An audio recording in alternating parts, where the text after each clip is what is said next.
நீங்கள் சிக்கன் எடுத்தீங்கன்னா கண்டிப்பாக இந்த மாதிரி ஒரு முறை செஞ்சு பாருங்கள். அவ்வளோ ஒரு டேஸ்டியாக இருக்கும். ஒரு பேன் வச்சுக்கோங்க, ஆயில் ஊற்றிக்கோங்க, பட்டை லவங்கம் ஏலக்காய் போட்டுட்டு வெங்காயம் போட்டுக்கோங்க, 1 டேபிள் ஸ்பூன் சீரகம் சோம்பு போட்டுட்டு இஞ்சி பூண்டு போட்டு நல்லா வதக்கிக்கோங்க. கொஞ்சமாக வந்து மல்லித்தழை போட்டுக்கோங்க. அதுக்கப்புறம் இதில் மெயின் இன்க்ரீடியன்ஸ் வந்து பார்த்திங்கன்னா முந்திரி தான். அதுக்கப்புறம் தக்காளி போட்டுக்கோங்க. எல்லாத்தையும் வதக்கி தனியாக எடுத்து வச்சுக்கோங்க அரைக்கிறதுக்காக. மறுபடியும் அதே பேனில் வந்து கொஞ்சமாக ஆயில் ஊற்றிட்டு வெங்காயம் போட்டுக்கோங்க.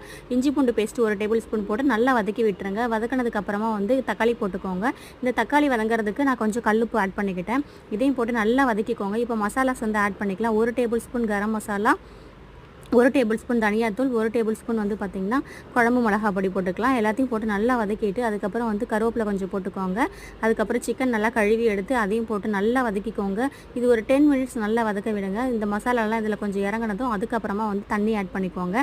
நான் ஒரு 1.5 டம்ளர் தண்ணி ஆட் பண்ணிவிட்டு நல்லா கொதிக்க விட்டுட்டு அதுக்கப்புறம் அந்த அரைச்ச பேஸ்ட் எடுத்து இதில் மிக்ஸ் பண்ணிவிட்டேன். ஒரு 15 மினிட்ஸ் நல்லா கொதிச்சதும் ஒரு சூப்பரான சிக்கன் கிரேவி ரெடி ஆகிடும். இது இட்லி, தோசை, சப்பாத்தி, பூரி எல்லாத்துக்குமே பயங்கர காம்பினேஷனாக இருக்கும். ரைஸ்க்கு அதை விட சூப்பராக இருக்கும். ட்ரை பண்ணி